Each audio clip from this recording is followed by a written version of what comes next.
Rajiv Malhotra ji. So this topic is very near and dear to him, and let's see what kind of message he has for us.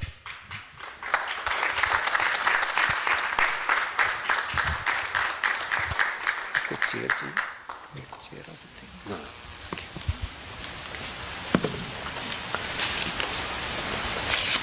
Yeah. Namaste. Thank you for inviting me here and for the wonderful introductions. And thanks to all of you for coming. I think the first thing I should do, rather than address questions, because the audience doesn't know what the book is about, so they don't know what the context is. So I should first introduce to you what the book is about. I think that's fair, and then I can address issues that come up.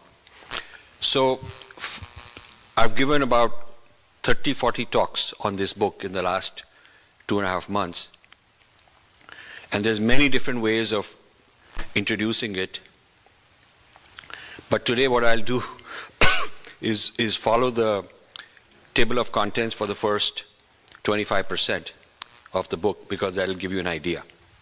And then we can get into specific questions.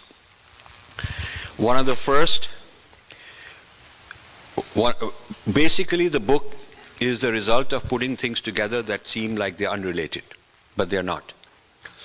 So I get calls from many people in Microsoft and Facebook and so on that they're being dragged into caste sensitivity workshops by Equality Labs of New York, claiming that all the tech people are casteist, which is racist, and therefore they need to be sensitized, and there need to be a caste census in these Silicon Valley companies. And it's very embarrassing, someone told me, that we're sitting there and we're being told all kinds of nonsense about our culture by somebody who doesn't understand. And we're being told you could sit quietly and listen, because if you argue, you will be considered racist. And in one of them they said this person sat with Satya Nadella sitting also. It was a top-level meeting. And he just sat quietly, didn't say a word. When the meeting was over, he said thank you and walked out. And everybody else did the same. And in front of their white colleagues, they found it very embarrassing that all of them asking them questions like, are you like this? Is this your history? Is this your family? And they have to sort of get on the defensive. And then these caste sensitivity workshops went one level down at a time to the management of various divisions within these companies. So this is going on. And there's a gentleman here, I hope he'll speak later, from World Bank, who has a first-hand experience of wokeism in the World Bank. A policy that how they invest in different countries should be determined by these kind of social criteria on how the money is being spent, whether there's quota, who gets the money, things like that. So the issue is serious. So I started getting a lot of these things. And then I didn't understand some years back when I got into this, what is the relationship between critical race theory and all these different things. So I started investigating. And basically the first chapter, which it talks about the Americanization of Marxism. Now that's a 50-page summary of what you will read in hundreds of pages, thousands of pages, and it's written as a tutorial, so please do read it. And it explains how Marxism, which starts in Europe, becomes Americanized and applied to race. Originally Marxism was applied to economic classes, not races, not religions. The oppressor and oppressed division of society had to do with the oppressor being the capitalist and the oppressed being the laborer, and not whites and blacks, and not religion and other religions. But when it became Americanized, soon after World War II, by some Germans who came here to Berkeley and to Columbia University mainly, they basically took the basic premises of Marxism and adapted it for American society. And later, postmodernism emerges as an independent thing, often in competition with Marxism, but the two get integrated into a whole new kind of Marxism, which is cultural Marxism. And so all these ideas are explained to show how this Americanized Marxism leads to critical legal theory and then to critical race theory, which is very popularly known as wokeism. But then it doesn't stop there. It becomes Indianized and is applied to India by equating caste as racism. So that's where this book is played an important role. This book is by a Pulitzer Prize winner. It's not on the fringes. None of my evidence and none of the experiences I'm giving, whether it's about Harvard or whether it's about anybody else, are fringe movements. So I don't want people to say, oh, you know, we're all doing very well and these are all fringe things. Not a single one of my examples is fringe. Whether it's the Indian billionaires who are supporting it, they are not fringe people. Whether it is all the think tanks going on in Harvard, they are not fringe people. And certainly these type of books are not fringe. It's New York Times #1 bestseller and on the Oprah Book of the Month. Now this is a very interesting book because the theory is based on her investigations with Ambedkarites. This is written by an African American. And basically the theory says that casteism is not just on par with racism. Casteism is more fundamental. Casteism is the architecture for racism. Because casteism is very old, from the Vedic tradition, she says. And this caste hierarchy and Brahmin privilege and oppression of women, so there is a caste patriarchy also, and the oppression of Dalits and all minorities is very old. And this is the structure, the framework in which racism comes later. This is very interesting. So she says that casteism is actually the cause of racism. How it happened is that the British, when they came to India, they were studying Sanskrit and they studied the Shastras and they learned how privilege can be justified theoretically. They learned it from the Brahmins, they learned it from these Shastras. They learned how the caste structure can be a very useful way to create a hierarchy. And when they came to America, they used this to come up with the racist theories. So American racism is later and owes some of the influences from caste in India. This is what they're saying. And then later it gets exported again to Germany. The Germans learn all this and they become fascists and they start the Holocaust against the Jews. So really our heritage is responsible for all kind of horrors in the world. That is why when you see dismantling Hindutva conference, you wonder why are they doing this? And when you say, oh, Modi represents fascists, you say, where did that come from? Well, this is where it came from. Because if you dig up deep, this is where the theoretical framework has been developing. This kind of a thing. But now there is a theory called critical caste theory. And it's taught in Harvard. And from Harvard, what starts in Harvard doesn't stay in Harvard. It goes around. So from Harvard, it's gone into other universities, it's gone into school education, it's gone into think tanks, all your, all the great think tanks you have, from Brookings on. Then it's gone to government policy, State Department, US Commission on Religious Freedom. It's gone into the media. There is the Newman Center at Harvard and the Pulitzer people, they work together, they train media on all these things. So you see articles in the Wall Street Journal and Washington Post and New York Times and BBC and all of that, and you wonder where did this come from. So if you are looking at one episode at a time, and our Jai Shankar is going and putting out fires, responding and saying, no, this is not true, this is not true, that'll never work. You cannot put out enough fires because this thing is happening more and more. These attacks are actually accelerating because there's a plan. So unless somebody goes deep inside and figures out where is the nest of snakes where these snakes are being produced and what is the poison that this theory is a poison and what is the nature of this theoretical poison which is being injected into these snakes and they are being bred and they are being spread all over the world, unless you understand the whole ecosystem which is producing this, you are going to waste your time trying to fight one fire at a time, one snake at a time here and there. And that's what I found people were doing. Our people didn't have a theoretical framework and they hadn't connected the dots. And many of the people who ought to have studied this were not studying it. In fact, not only the origin of this is meritocracy, attack on meritocracy, the same logic of anti-meritocracy which is used against IITs, the same logic, not different logic, has preceded at least a dozen years ago. There are several works on the aristocracy of merit, that merit is some kind of an aristocratic thing that privileged people pass on You get advantage in coaching, you get advantage in the way your etiquette is, cultural etiquette, your accent, you learn from your parents. So these privileged things get passed on, and society calls it merit, but actually it is privilege. It is a cultural privilege of the elite, who are the oppressors of society, gets repackaged and called merit. This is what the theory is. Now, our people in India actually lapped it up. The left lapped it up. And then came this book by the Harvard professor came several years, it came 3 years ago. But the paper in 2015, which is 8 years ago, 7-8 years ago, already talked about this. And the paper was based on not any statistical studies, not on actually data, and violating the ethics of scholarship, where you have to have a peer review in which the opposing side should be given a chance. None of the IITians were given a chance to respond to it. These papers were published in places like Cambridge University Press, and conference after conference spread these ideas.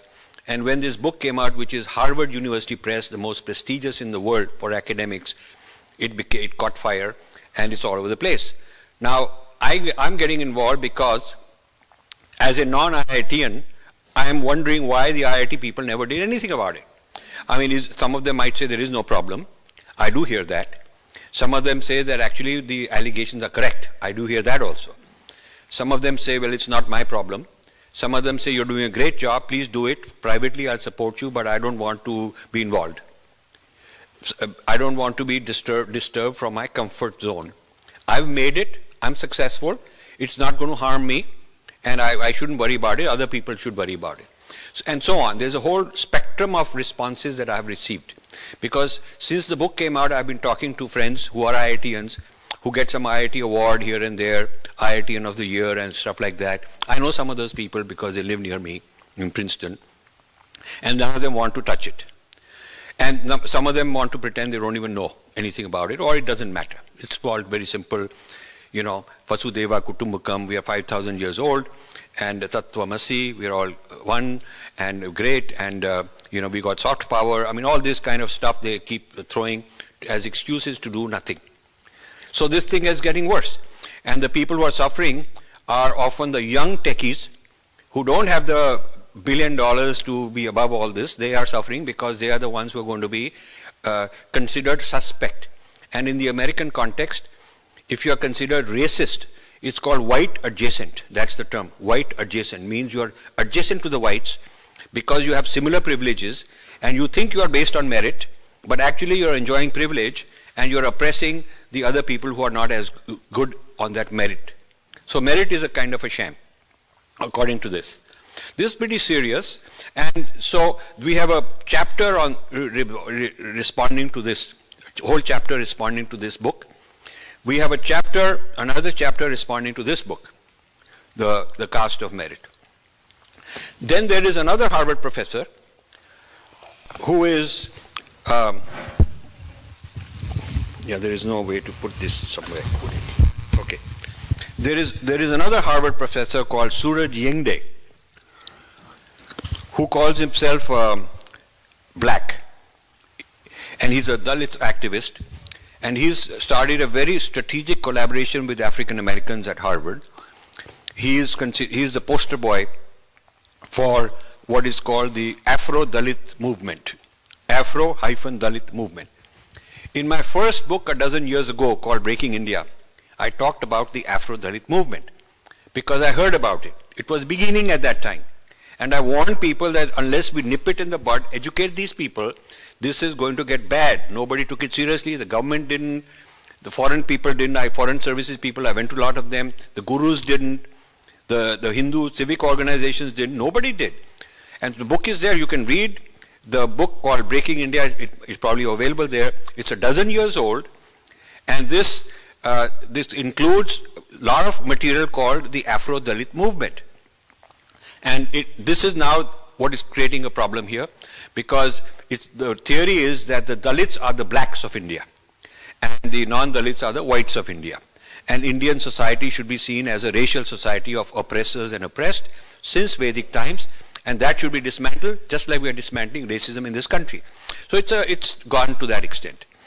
Now there may be some people who say, well, okay, even fine, this is all happening in Harvard, some university people, who cares, why should we worry? So there is another chapter in the book which talks about Equality Labs, which is an organization that is starting legal cases, lawsuits. This is a New York-based organization. They've run into me many times when I go and give talks at Columbia and various places. They come and heckle. So I have them on video also. For the last 10 years, I've been videoing Saundarya Rajan, who runs it.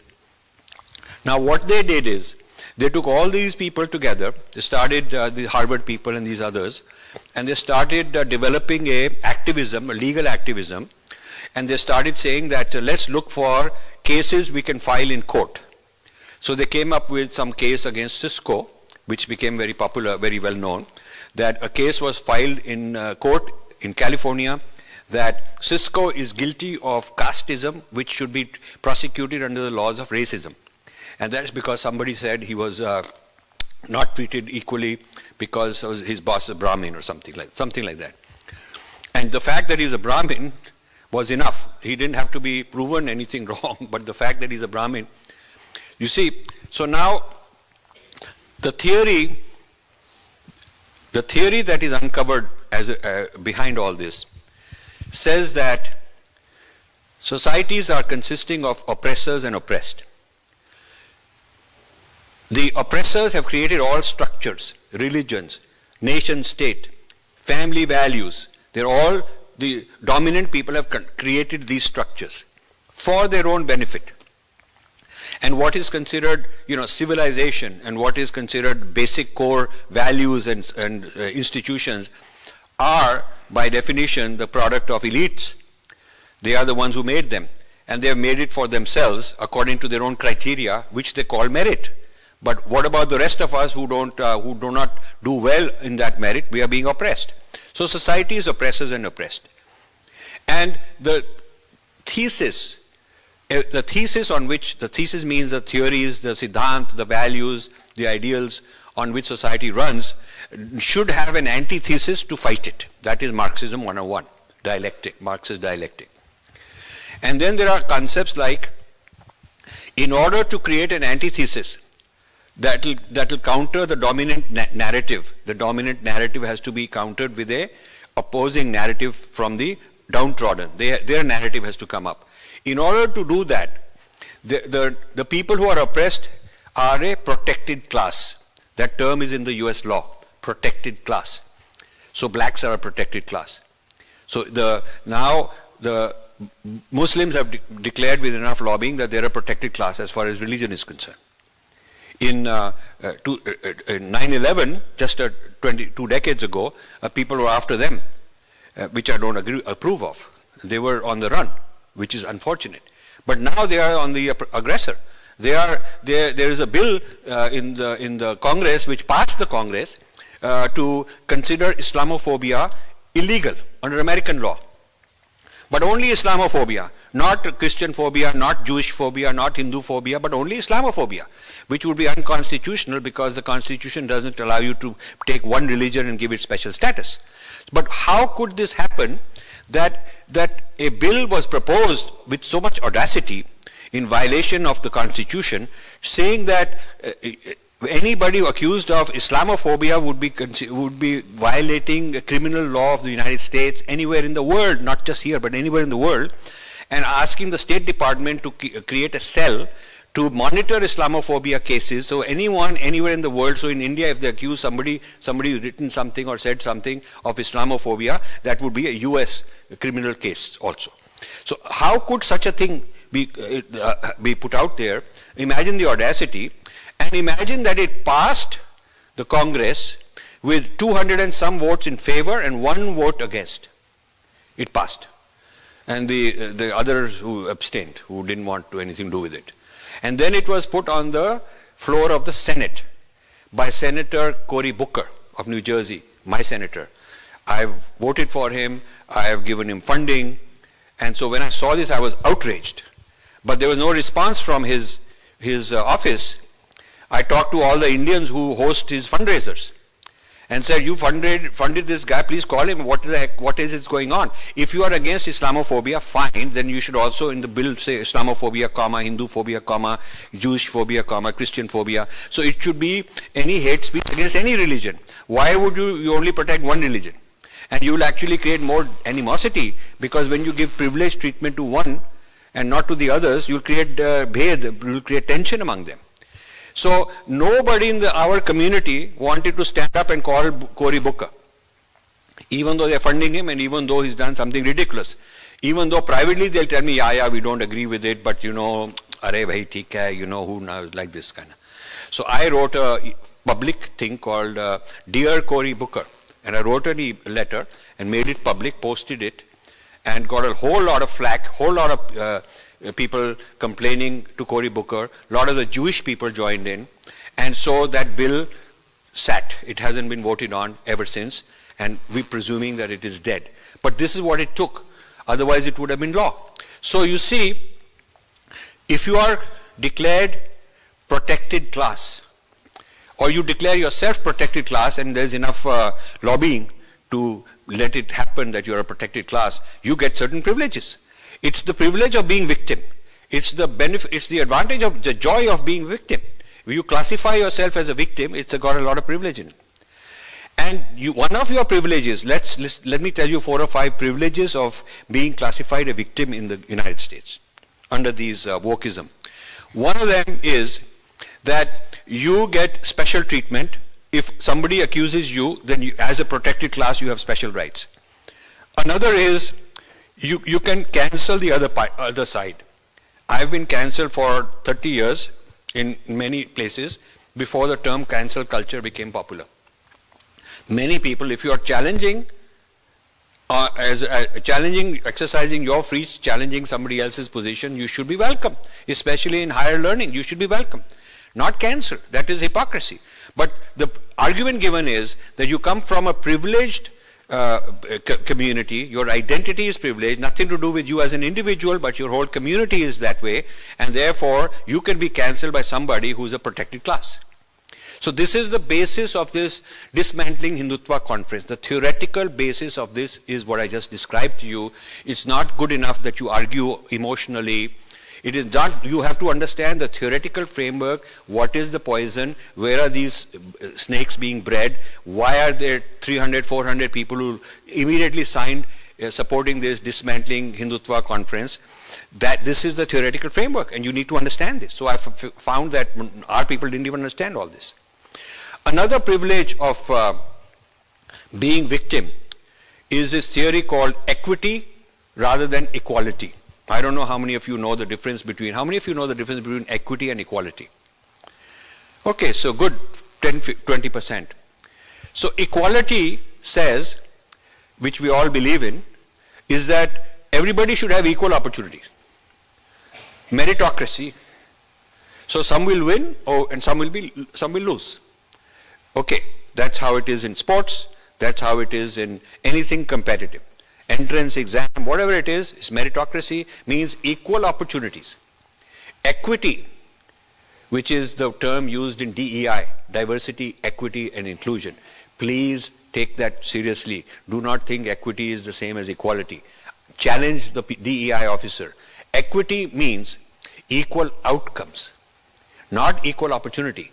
So it's not that everybody starts the race with equal chance and some will win, some will lose. We want equal outcome. Outcome should be equal, which means that identities, groups that are not individual merit, but groups, a group should be given the same outcome as another group, like a quota system is what we're talking about. So in math and STEM, individual merit should be overruled by equity of making sure enough Hispanics get in, enough blacks get in, and not too many Asians get in. Asian merit should be brought down. There should be a glass ceiling. So this business of replacing merit that is based on individual equality, replacing it with equity, is basically a quota system where it is quota by identity. Now, the French President Macron has really lashed out against this. He's made many speeches and he's on the record, and I've quoted him in my book. He says that the French Revolution created the idea of individual liberty, individual rights, not group. And he said that the Muslims do not have any Muslim rights in this country, in France. They have individual rights. As a Muslim, you have an individual right. You are a Muslim, you could be a Christian, you could be a Jew, you could be a Hindu, you could be an atheist, doesn't matter who you are. You have the same individual rights as everybody else. But you do not have any special rights on account of being a Muslim. You do not have any collective rights or identity rights, otherwise we'll get into identity politics and then our country will be destroyed. He's very clear on that, and he's told his education minister to throw out all this American liberal arts. All this American liberal arts, Ivy League stuff, they're very much against it. They're obviously against it in China and Russia, which you would expect, but they're also against it in Japan. They've had and in Singapore. The National University of Singapore had a collaboration with Yale. They've cancelled it because the American liberal arts people started introducing courses on, how the such and such ethnic group are being prejudiced and they are being oppressed and the rights of this group and that group. Singapore said, don't meddle with this. We don't have this problem. We don't want you to bring this problem to us. You have no business to do this. You don't know our country. And they cancelled the collaboration with Yale. Kudos to them because they had the courage to do so. Now somebody said that I'll be writing this the next book on breaking America, but I will tell you, actually the book I've written was going to be called Breaking America. It was going to be called Breaking America, and I've got a 300-page draft of it. And then I decided that a more urgent case study, because I started getting these calls from all these Indians in the tech industry and so on, I figured the more urgent thing is to produce a thing on breaking India. And then breaking America will come later. So while there are snakes in the Ganga, there are also snakes in Potomac River. You have to know that. And I went to Harvard because Harvard is the target of a lot of criticism in this book. And I told them that there are snakes in Charles River. And they had a good laugh. And I said, some of the big snakes are right here. And one of the leading professors, one of the senior-most professors in Harvard Divinity School was my discussant, and he was very appreciative. He said, we do have this. Actually, Christians are finding that they are facing the same wokeism problem. Jews are finding that also. Somehow Islam is exempt because they've aligned, they've come up with an alliance. But the Judeo-Christian traditions, the seminaries, are coming up with this wokeism, anti-wokeism, because, if all structures are abusive, then you could apply that to the Bible and say, well, dismantle Bible. If you want to dismantle Hindutva, you could say the same thing. I mean, there's no shortage of crimes committed and oppression and, whether it is sexual crimes or crimes against women or crimes against whatever, infidels and so on, there's no shortage.